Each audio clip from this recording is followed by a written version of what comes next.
తెలంగాణ జాగృతి అధ్యక్షురాలు కవిత ఎమ్మెల్సీ పదవికి రాజీనామా చేసిన తర్వాత ఇప్పుడు శాసనమండలికి వెళ్లి కంటతడి పెడుతున్నారని బీఆర్ఎస్ నాయకురాలు గొంగిడి సునీత విమర్శించారు. మద్యం కుంభకోణంలో కవిత జైలుకు వెళ్లినప్పుడు ఆమెను విడిపించడానికి హరీష్ రావు ఎంతో కృషి చేశారని ఆమె అన్నారు.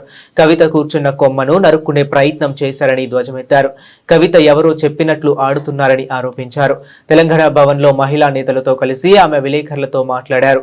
నిజామాబాద్లో ఎంపీ స్థానం నుంచి ఓడిపోతే కవిత బాధను చూడలేక కేసీఆర్ ఎమ్మెల్సీ పదవిని ఇచ్చారని అన్నారు.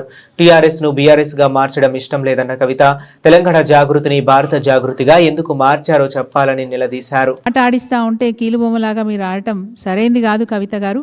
మీ పట్ల మాకు గౌరవం ఉంది. స్వతంత్రంగా తెలంగాణ జాగృతి సంస్థను పెట్టుకొని తండ్రికి దగ్గ తనయ్యగా మరి ఉద్యమ కార్యాచరణలో తను కూడా భాగస్వామ్యమై తెలంగాణలో ఉన్న మహిళలను జాగృతం చేస్తుందని చెప్పి మేము సంతోషపడ్డాం, గర్వపడ్డాం, నీ గురించి గొప్పగా చెప్పుకున్నాం. కానీ ఈరోజు మీరు చేస్తున్న పనులు చూస్తూ ఉంటే చాలా బాధ అనిపిస్తూ ఉంది.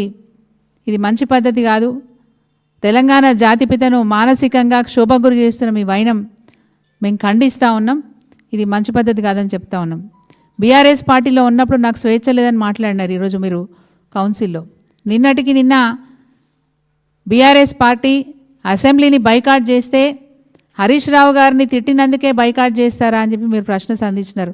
మీకు పార్టీ యొక్క పద్ధతి మీకు తెలియదా? బీఆర్ఎస్ పార్టీ ఎప్పుడు ఏ నిర్ణయం తీసుకున్నా ఖచ్చితంగా పార్టీలో ఉన్న ఎమ్మెల్యేలంతా కూడా చర్చ చేసుకొని గౌరవ అధ్యక్షులు కేసీఆర్ గారి దృష్టికి తీసుకెళ్ళి వారి నిర్ణయం మేరకే నిన్న మరి బైకాట్ చేసిన విషయం అది మీకు కూడా తెలుసు. కేవలం ఎవరో వెనక ఉండి మిమ్మల్ని ఆట ఆడిస్తూ ఉంటే మీరు కీలుబొమ్మలాగా ఆడుతున్నారని అందరూ చర్చించుకుంటున్న విషయం.